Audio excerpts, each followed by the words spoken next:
Well, thank you, Andrea, for inviting us, me and Tara. She's also my colleague from progetto6000.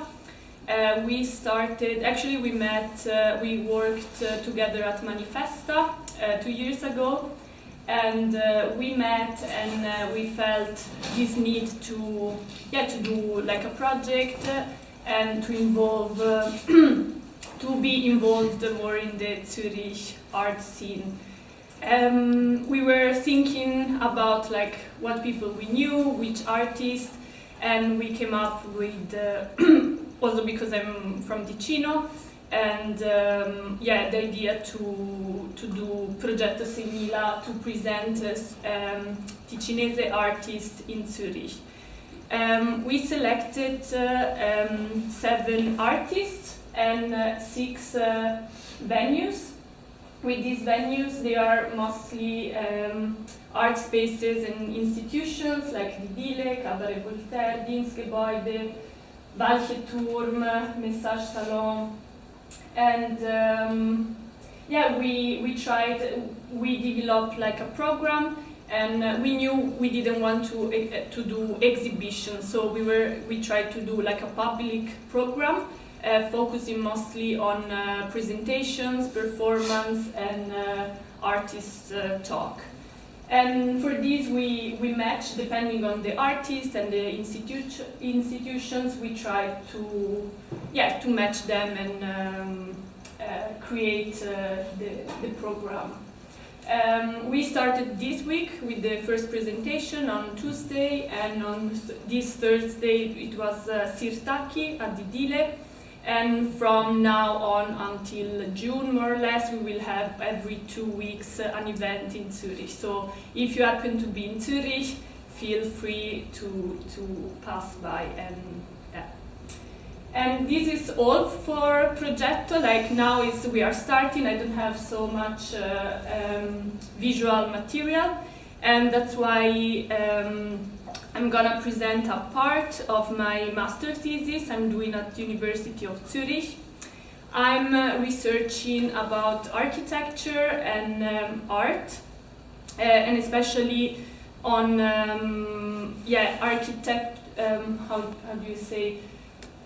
architectural sculptures in museum during the 80s and 90s.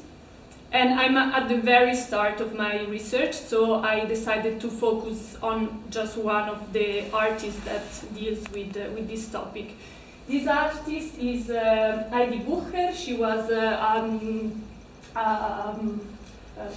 Swiss artist from Winterthur. She was born in 1926 and she died in 93. Here is Heidi. I think it's always, I don't know, maybe it's my personal, I think it's always interesting to see who are those artists, especially as an art historian. You are used just to like read about art and artists, and you never really see who is behind.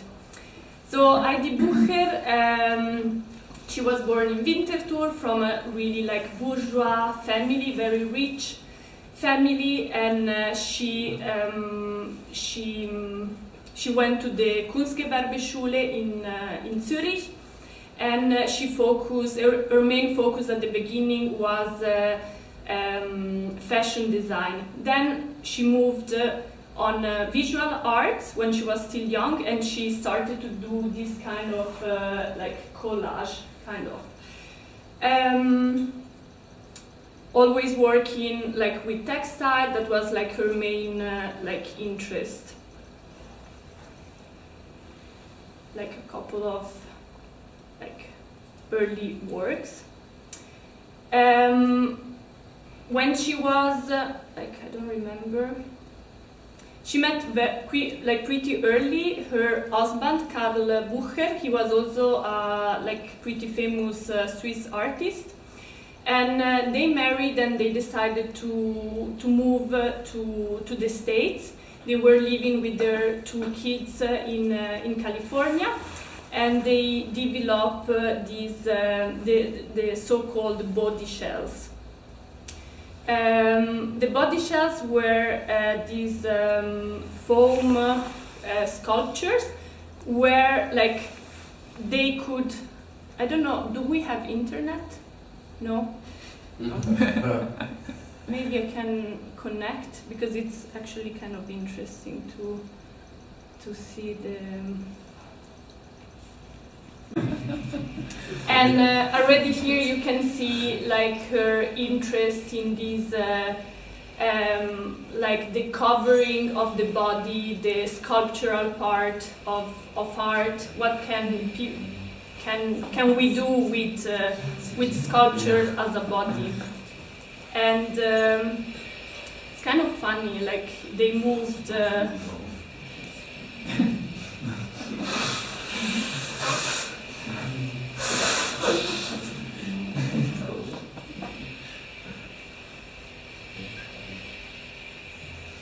I think you have an idea.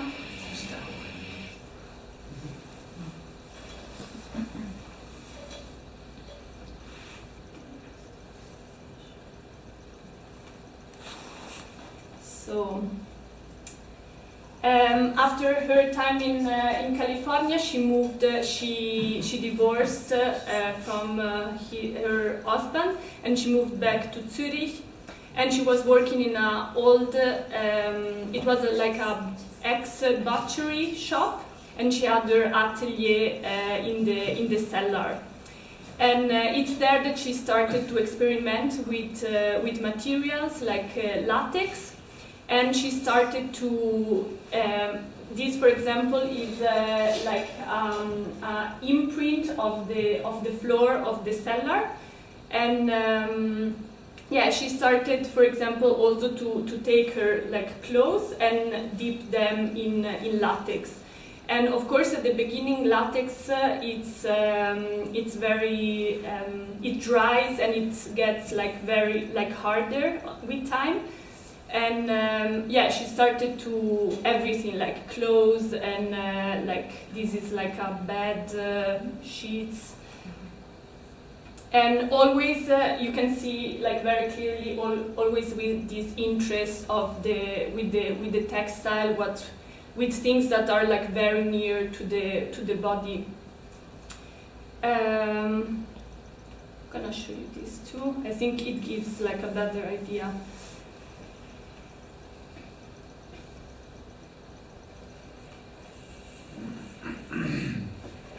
And of course, from the clothes, then she started. This is not the cellar. This is like another project she did, but it's pretty clear. She took like a very thin textile, and then she put it like on the walls and like yeah, walls, doors, everywhere. And then with the latex, she was doing like different layers. And of course, there are like different versions, and depending on how many layers she put, the material look like very different.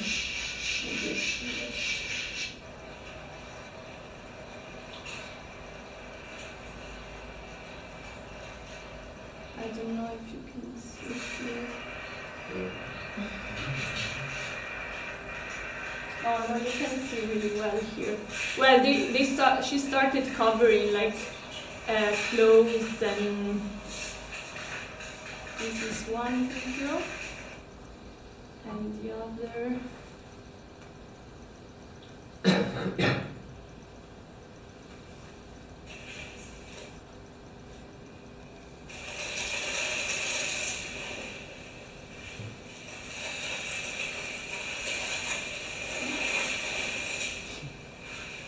And it's really interesting because, as I said, like at the beginning, this latex material, it's very like flexible and looks like kind of like a rubber textile.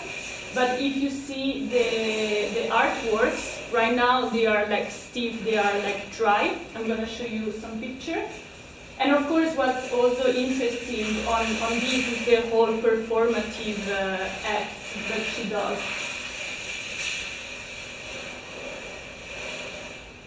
And in regards to architecture, what's like interesting, it's gonna be interesting for my thesis, is the fact that she's taking this imprint of, for example, this here.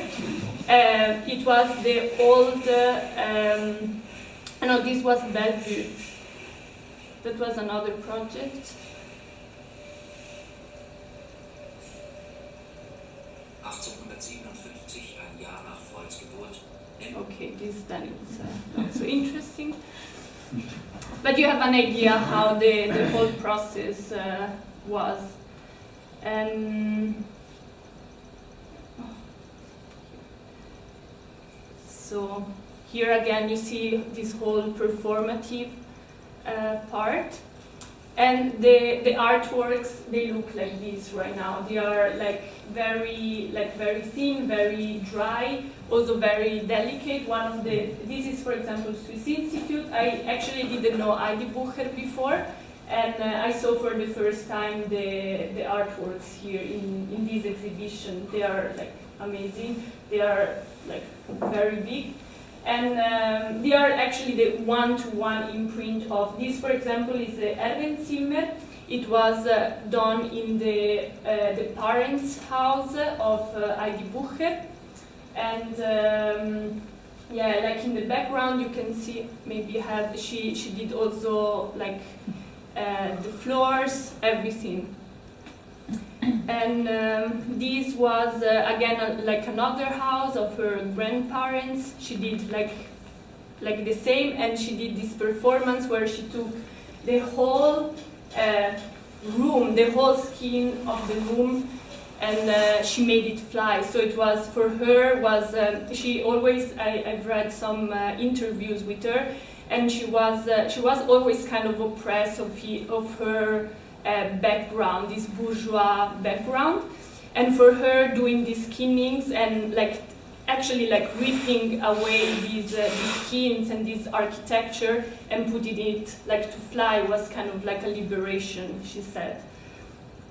So yeah, there is again this performative aspect on it. Here again some pictures. You see here is the Schrank, I don't know, Schrank, closet, armoire. Then there is another part of her work that is more focused on the image of water and reflecting more in the more maybe in the also in the movement in the sculpture kind of. And it's a topic that comes always. Then also the not butterfly, the dragonfly. She had kind of a signature. She had either the dragonfly or a fish. She was kind of really poetic, a bit cheesy also, I think, personality. And for example, this is also a dragonfly dress that she made with mother pearl. She was kind of iridescent, how do you say, very glittery kind of. And always you can see this approach to the body, to wrapping it, to also kind of hiding it with the material. This is a skinning that she did in Brissago at the Grand Albergo. And again was this, I think, she was kind of trying to, I think her artworks are interesting because at the same time they are archives of these surfaces. Here, of course, it's now with this piece of work is more or less 20 years old and it's already deteriorating. So this was a Swiss institute, and they had it was the first time that it was exhibited, and they had to restore it and to put it with a team, I think of 5 or 7 people to install the piece because it's falling apart. And of course there is this duality of it's an artwork that actually Heidi wanted kind of to take the surface of these places, but she was also aware that working with materials like latex would mean that maybe in 10 or 100 years these artworks are not existent anymore. So there is, I think that's also really interesting in her work. This is like in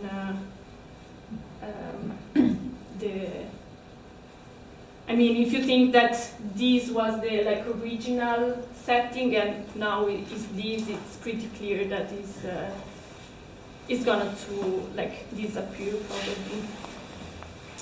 So that was all from my part. I was trying to talk very like freely. I'm sure I forgot to mention details, but like if you have questions, and yeah, thank you for your attention.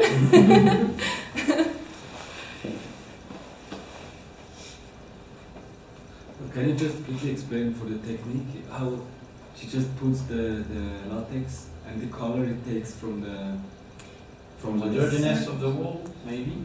It was. She doesn't paint anything. That I don't know. That's actually like a good question, because, for example, also in this photo, I don't know. But it looks like it too, because I know that like ripping off some of the no, I think I read something. Like some of the color, for example, of the walls were like coming off, and the dust, all the material was always a bit like on it. Actually, I didn't read anything that said that she painted. In some of the works, for example, this wrapping dragonfly, she added this like mother pearl, like kind of glitter color. But in this, I'm not sure. But it's actually a good question. Yeah. And you now have a specific question for the research, or what? Yeah, actually the research is gonna be, I'm gonna take different artists, for example, also Rachel White-Reed, I don't know if you know her, and yeah, I'm interested more in the broader question of like why at some point there were artists that were not architects that started to work with architecture, and why there is this interest also in like institution to exhibit these architecture pieces. So I think it's I'm starting researching now, but I think it's very specific for that time. And yeah, I would like to see, because already in the 19th century, there are like in the art and architectural theory, there are like many authors like Semper, Loos, and some others that like reflect on the topic of the surface of the architectures, not the architecture per se, but the surface of it. And I think it's like a very interesting development. And yeah, and also I think it's like continuing. I recently read like a book that I recommend.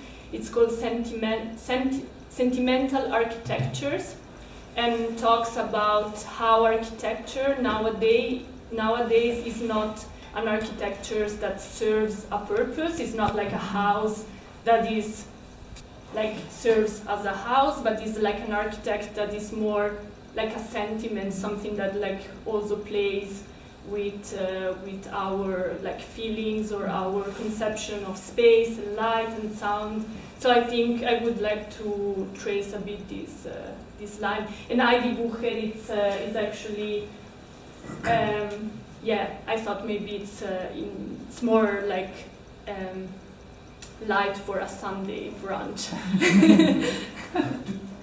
You thought you saw some interviews of her. I was asking myself if she accepts the aesthetical part and the troubles you told related to this bourgeois life. Does she speak about the sense which the creation take for her? You understand my question? Like, No. does she speak about meanings and things like that more than this trouble part? So Tu peux aussi le dire en français, je crois que... Est-ce qu'elle parle plus du sens ou d'une volonté d'exprimer quelque chose de précis avec ses œuvres, ou bien c'était juste quelque chose, une recherche d'esthétique ou un travail sur ses traumatismes du coup, par rapport à la vie bourgeoise? Est-ce qu'elle en parle plus? Est-ce qu'elle dit ok? Yeah, I think I think it's a bit of both, because actually there are like these interviews, and also when I was at Swiss Institute, we had like an interview with the two sons of Heidi Bucher, and I was kind of impressed because they were talking a lot about the they had like Heidi had like a lot of troubles with the husband. It was she was apparently she was a very emotional person, so I can imagine for her these like taking off like the walls of her like grandparents' house, and actually in this house there was there was a collection of books and weapons, and like really like bourgeois Swiss of that time. And I think for her was also really emotional in that sense. Yeah. But of course, I think like Heidi Bucher, when she was alive, she wasn't really connected to the Swiss art scene. No one really cared about her. And the first exhibition she had, like kind of big one, it was in '81, when she was already pretty old. And then she was rediscovered after her death. So the research on her is still pretty young, and I think that's why also that's always the tendency. You try when you don't know like something about an artwork, you can like collect the stories from the sons and everything. But of course, I'm sure that's a bit like the intent also of my thesis. I think she fits very well into the scene of the art in that period. For example, when she was in California, she met also, for example, Gordon Matta Clark. He was also working like with architecture. He was I don't know if you know him. He was cutting a whole house in two. He was doing like holes in the walls, and I think she fits really, although like the story is really like, trauma with the bourgeoisie, blah, blah, blah, but at the end she fits very well in that, so, yeah. You were talking about first a great exhibit. It happens in Switzerland, or not?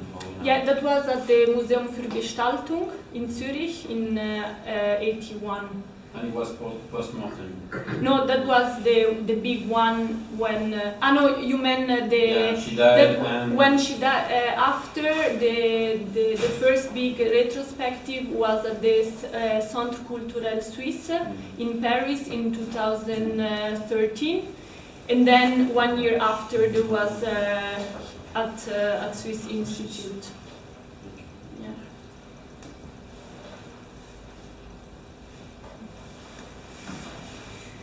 So, thank you. Thank you. Yeah, thank you.